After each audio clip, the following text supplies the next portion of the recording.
Hi. Welcome back to my channel. My name is Yaya the Fangirl. Today we are here on Nereach, my city core island, and today's video is very special. This video is Disability Pride Month collaboration. This collaboration was orchestrated by April Honey, and there are amazing YouTube creators who are all participating in this collaboration.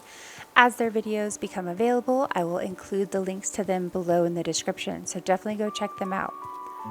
Also, just a gentle note before we dive in, today's video does include my personal reflections on autism and ADHD.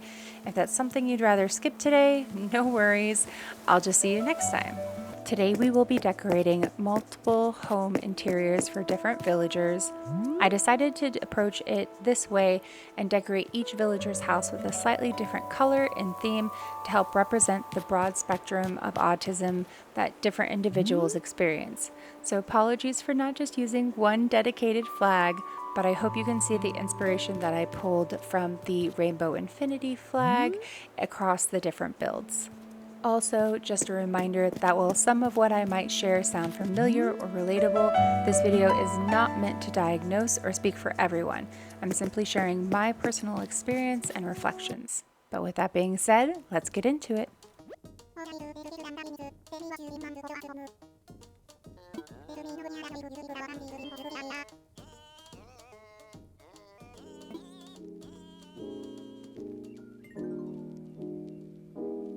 To give you a little context about me, I am a late diagnosed AuDHD or Autism and ADHD individual who is female presenting. So briefly to explain what I call AuDHD, this is a term used when someone is both autistic and also has ADHD. While these two separate technically neurodevelopmental conditions, they do often overlap, especially in people assigned female at birth who, historically are underdiagnosed. Autism affects things like sensory processing, social communication, and routines, while ADHD impacts attention, impulsivity, and executive dysfunction.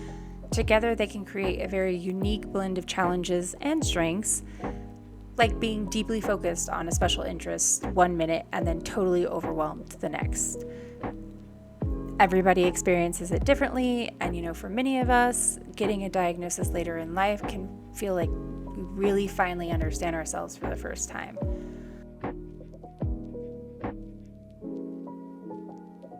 For myself, I know that before formally getting my diagnosis, I really was struggling. I had hit autistic burnout hardcore from years of masking, overextending myself, taking on more than I could, and never giving myself time to rest. Even any time I did have to rest, the traditional quote-unquote things to help you relax and to recoup never seemed to work for me. It was really frustrating. I felt like I was reading all the things and doing the therapies and trying all of these things that so many people said helped them, and if anything, I felt like more often than not they hurt. Like they actually made me feel more burnt out or made my anxiety worse and just really exacerbated a lot of the symptoms that I was experiencing before getting the diagnosis. Now that I finally have the language and I have the diagnosis, it's really brought a lot of clarity to myself, and it's allowed me to begin healing truly. I feel like having the correct diagnosis and the correct language to speak about my experiences and the things that I've been through really help arm me to kind of face future struggles and challenges, and also kind of recognize when I am letting social expectations and society's expectations for me override what my body is actually telling me that I need.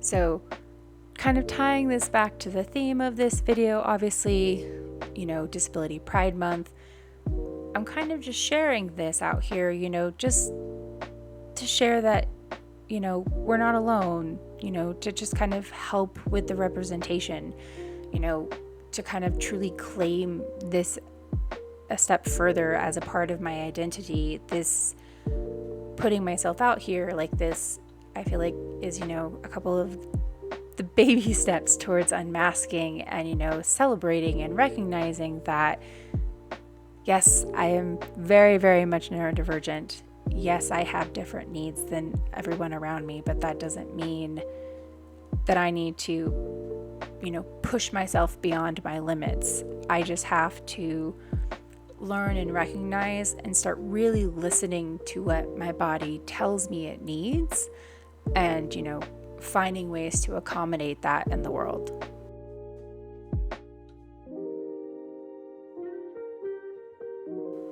Kind of thinking back on how my AuDHD or, having autism and ADHD impacts things in my day-to-day life or affects the things in my day-to-day life, I really notice it when it comes to things like executive functioning. My memory is great in some areas and terrible in others. I really wish I got to pick what things my brain thought were important to remember, while other things it doesn't hold on to. I'm really great at making tasks and, organizing it and like getting things prioritized, but then really quickly become overwhelmed and, can't actually execute the things that I've, put all of this effort and time into organizing. I also do have some sensory sensitivities.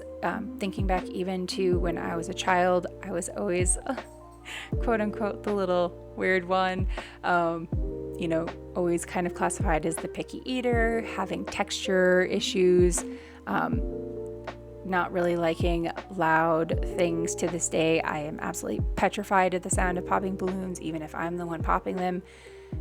I just can't do it. But overall, I've found a way to, really exist in the world, kind of coping around my sensory sensitivities.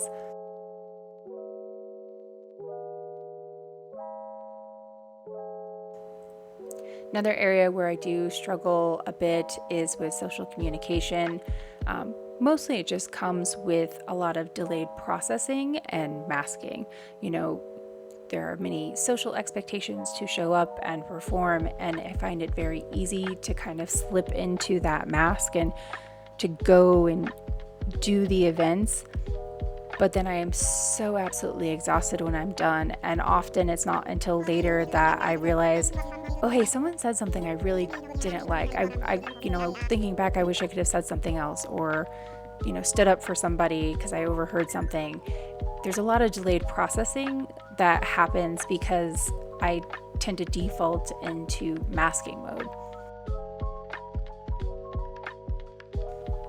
Also, along those lines, I do struggle with time blindness. I do very easily get overstimulated with just certain inputs and sensory things too much all at once. I do find my temper getting super short.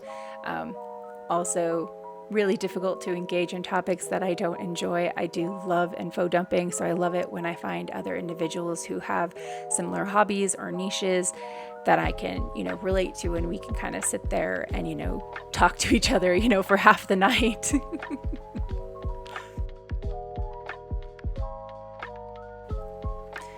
But I do want to emphasize that, being autistic and ADHD, and especially being someone who is feminine presenting, it often seems invisible, so sometimes, our fixations or our special interests are socially acceptable, quote unquote. So people just say, oh, that's, of course they like that. They really only get uncomfortable when you start liking things that are not in the social acceptable categories, which I still don't understand what that means exactly. But that's a whole different rant for another day.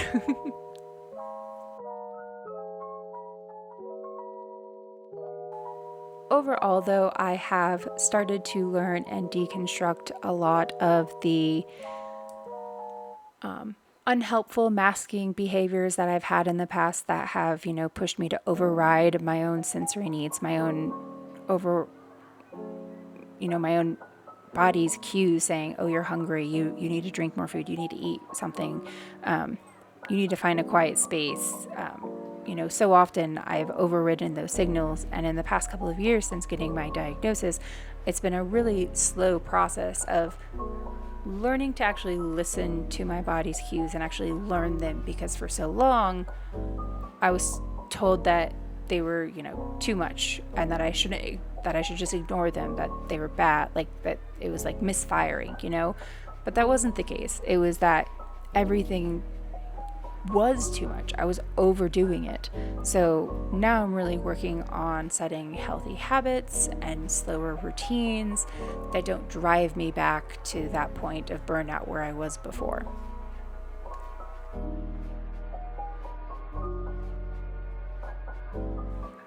Kind of moving on from that, I know oftentimes people ask, how can we help support people who have autism or AuDHD? And I think the number one thing that I've heard out there said before, and I agree completely, is to believe people when they share their needs, even if they don't look what you think they should look like. If someone is deciding to share this with you and bring it up, often, they've debated on it. They've probably practiced this speech in their head a million times. It's not just a one-off request because, oh, today it's too much. If anything, it's probably because it's something that's been building and building and building, and they really just kind of need, your patience and flexibility.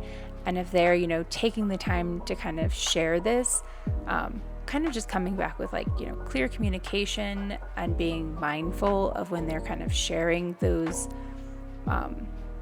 experiences, of sensory overload. I think that is really one of the best ways to kind of start helping out, our fellow human beings who might be a little bit neurospicy.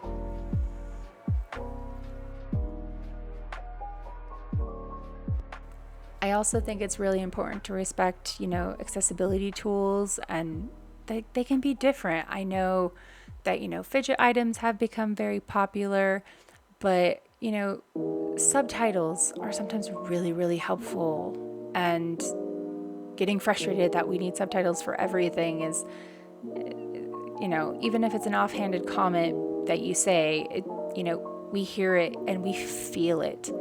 It's like an attack sometimes.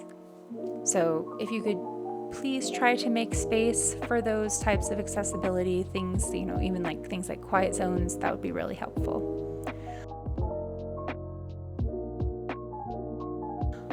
Along those lines, how I mentioned it kind of physically hurts, don't pressure people to mask just because you are uncomfortable.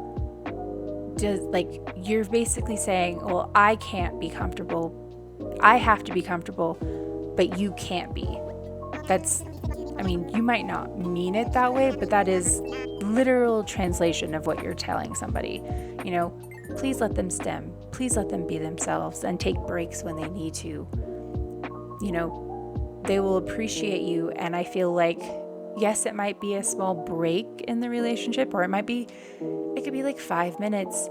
It could take you, a month or two to get used to them stimming while they're talking to you. But I think long term, both of you, anybody who's neurotypical and neurospicy, I feel like the relationship in the long term will be much more beneficial and mutually beneficial if, one person isn't constantly trying to force themselves to be something that they're not.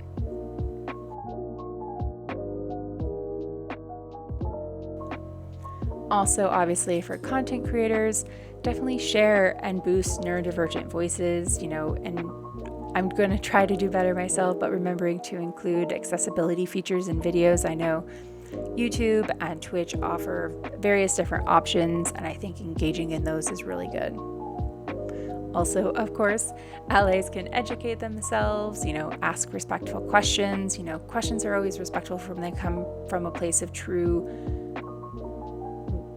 desire to learn, and not questioning why, but just questioning how they can support and from like a desire to understand. And then, of course, advocating, when someone gets upset, saying, hey, stand up for that other individual, because they can't always stand up for themselves.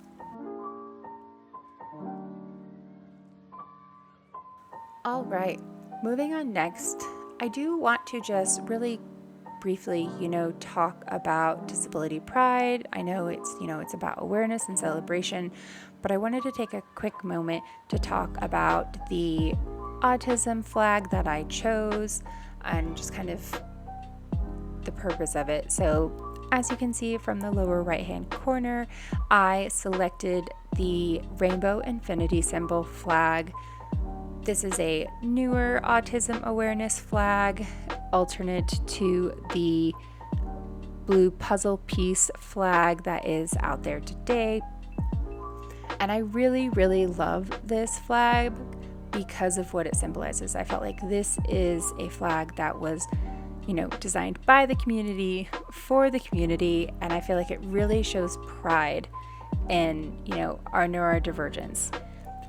Yes, there are so many struggles, and I do not want to undermine or say it's less than, like it's not as important, but I do want to show that there is, a silver lining to being neurodivergent.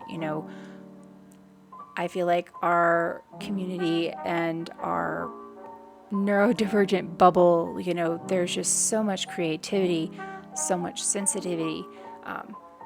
People, are really amazing at, seeing patterns in things and making unique connections and really thinking outside the box. And I feel like so many people who are neurodivergent have such a very deep empathy for, the human experience and justice. And I just find that amazing. The fact that we get to feel so deeply, I sometimes do think is a really, really awesome silver lining to it.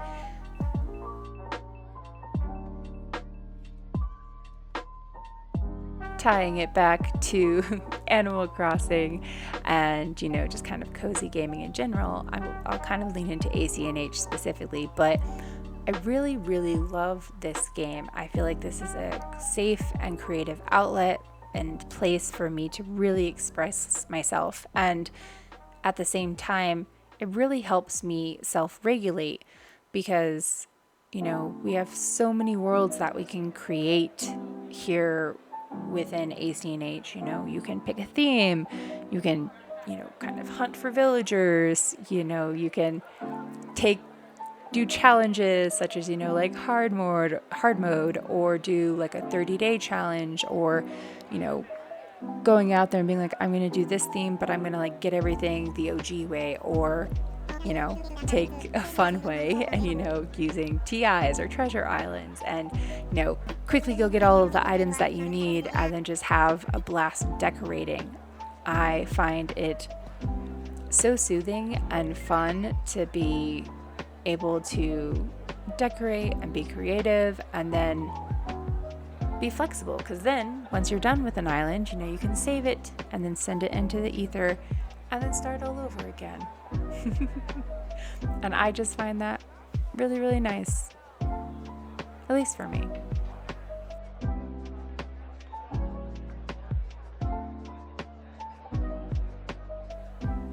I really invite you to, think back on your own experience and thinking about how, your brain might be unique on its own. I know every human is unique. Obviously, those of us who are neurospicy or neurodivergent, I feel like we've got extra spicy brains. But, whether you have visible or invisible needs, or in support roles, or need additional support, I challenge you to take a second and think back on your experiences and kind of how they may be similar or different to the experiences you've heard from other people in your life. I feel like if not for that, I might not have gotten my diagnosis. Other individuals in my family were diagnosed with autism before I was. Oftentimes, family members would say, oh, well, they like Yaya the more because, Yaya's most like them, so they like to talk to her. But thinking back, I felt like that should have been a really, really big sign that, like, hey, maybe Yaya's neurospicy too. Growing up, I really, really struggled feeling like, I think one of the phrases I had seen reading online was about feeling like an alien, on the planet. And so often things that everyone else said, oh, well, this is just common sense. I felt like I had to study, I had to research, I had to make the logical connections to understand how it was. I think that's why I ended up going to university for my undergraduate for psychology, because I literally wanted to understand how people thought. And I think it would have been really, really helpful, and I think it would have prevented me from driving myself to burnout if I had been able to have that diagnosis sooner. I do just want to end, on a note. I want to end on that's a tongue twister. I want to end on a note of hope, pride, and connection. The saying, everyone deserves a world that works with their brain, not against it, I think is a great goal for us all to work towards. I know and I recognize that this is not something that's going to happen overnight, or even, unfortunately, probably not even in my lifetime, but I feel like if I can start making a ripple effect in the change of the people directly in my life, and over the course of the coming years, then, maybe then they might be able to, make their own little ripple effect to people outside of their lives and going forward. And then I think doing that, we'll be able to slowly but surely make a world where everybody is better off for it. Also, a kind reminder that invisible disabilities are valid, and that joy and struggle can exist side by side, because so often, unfortunately, that's how they exist.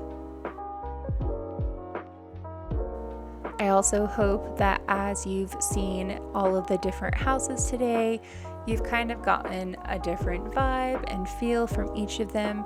Each of them, I feel like there is an undercurrent of wanting the space to be calm, grounding, and, being able to surround the villagers with what in my head I imagine is their favorite color. But yeah, I hope you kind of see how we've taken different pieces and kind of made accommodations for each of the villagers, because they're all unique and they all have different needs. Also, as a note, I have included 4 different interior builds here in the video today, but there's technically 6 villager homes that I decorated during this filming. The last 2 villager homes, I was not able to save the recording, so they are not included here in this video.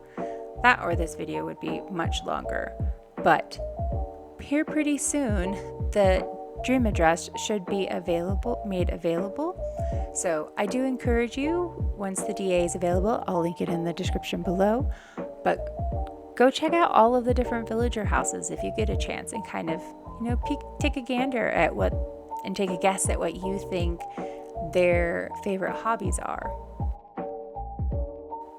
I also invite you to kind of, just share your thoughts, reflections, experiences, or any type of resources in the comments below. I would love it if you would take a second and leave a comment, just kind of what you thought of the video, of the builds, or even about this topic of disability pride with autism and ADHD.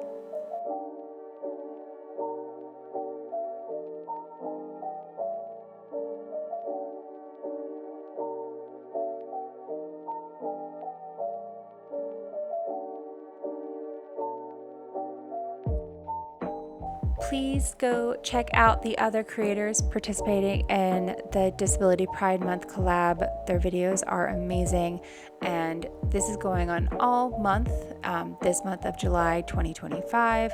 So as additional links come available, I'll be updating the description down below. So definitely go take a peek at their channels, subscribe, like, maybe leave a comment there as well. I'm sure that they would love your engagement.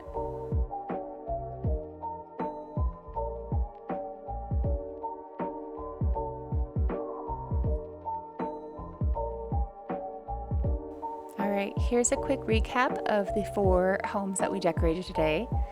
First one is Dora's. Soft white and blue tones.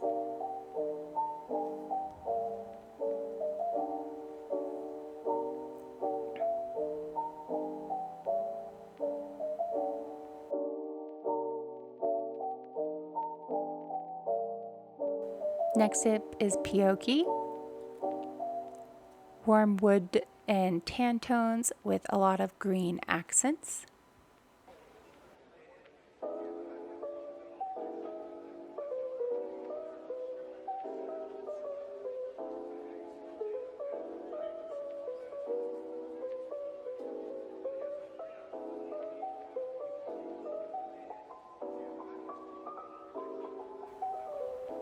Next up is Jacques.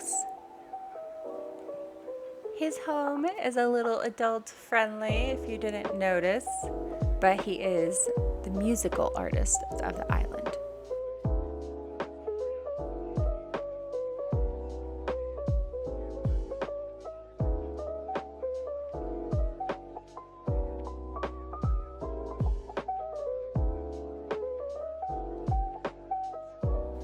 Last is Raymond's home. Soft blues and a couple pops of orange and tan. I also just thought it'd be really funny to give Raymond, who's a cat, a pet bird.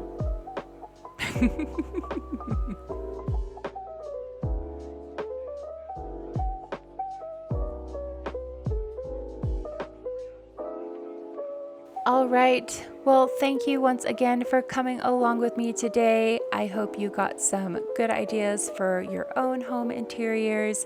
I also hope that you enjoyed getting to learn about AuDHD or Autism and ADHD, and I hope you get to know a little bit more about me. Don't forget to like the video. Please leave a comment down below if you have any thoughts, and definitely please feel free to subscribe to the channel, because as you can see, Knee Reach is getting very close to the end, and we will be releasing a DA prep video and the final tour video here shortly, so stay tuned for that dream address. But until next time, bye!